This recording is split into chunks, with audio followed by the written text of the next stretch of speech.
Mony, thank you so much for joining me today. My pleasure. Oh, and what a great interview venue to be in paradise in Bali. I know, yeah, Bali. All IU alumni should visit Bali. Yes, absolutely.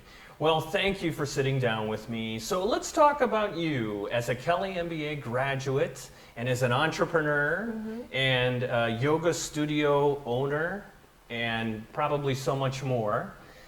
Let's hear a little bit about your story. How did you come to choose Kelley, and then how has the Kelley MBA helped you achieve your goals?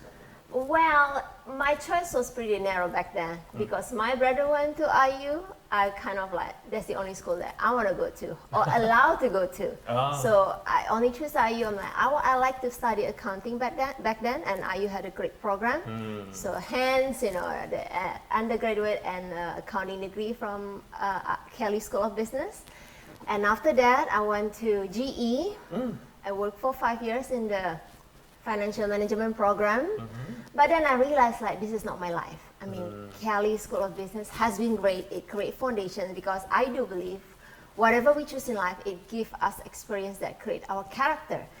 Some people always ask, do you regret like going to Kelley School of Business when you end up for 25 years building yoga business? I'm like, not at all, because I love Kelley School of Business a lot. I mean, in fact, if my kids want to go, I'm like fully supported.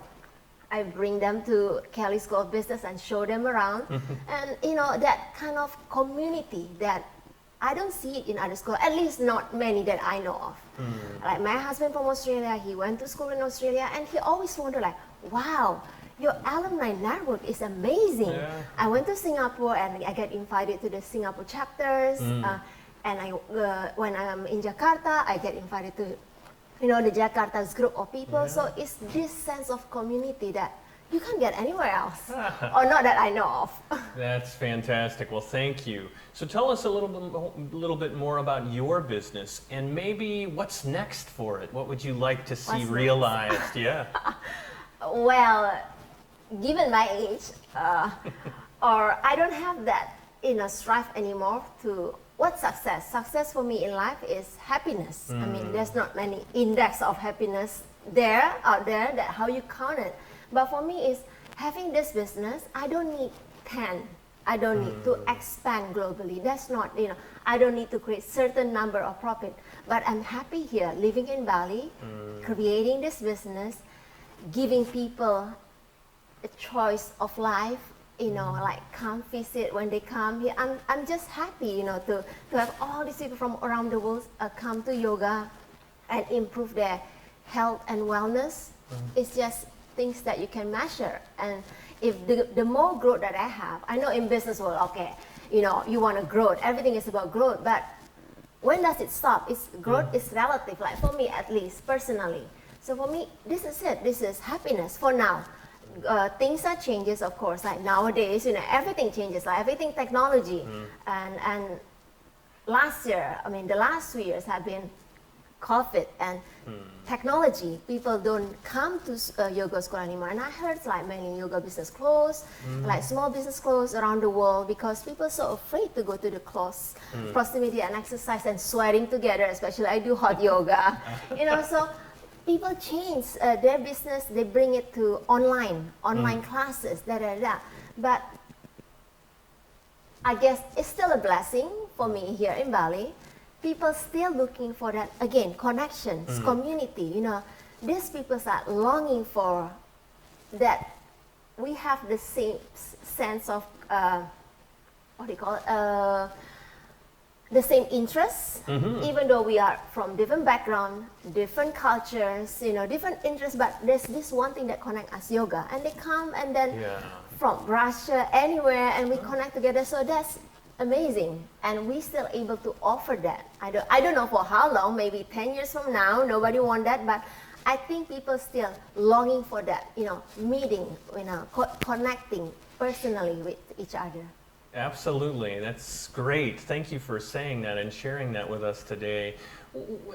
Have you come back from COVID fully? And what have you taken from this time of disruption? Yes. I mean, it's good to slow down a bit.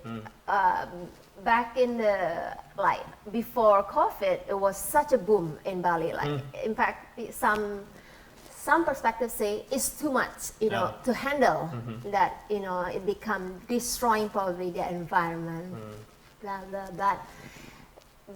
Having that period of stop, you know, pause, and really reflecting back. I mean, there are a lot of small businesses that go down and never come back, but, you know, the one that who can survive can keep going through, and new business coming up now that things are open up. So yeah, slowly, but then it always reminds us back, hey, it can happen again. Or look at the last 2 years. So you want to be smart, and that's how people have to be, right? We have to be open-minded. We have to be able to respond to changes quickly, and those people, the one that can survive in this, you know.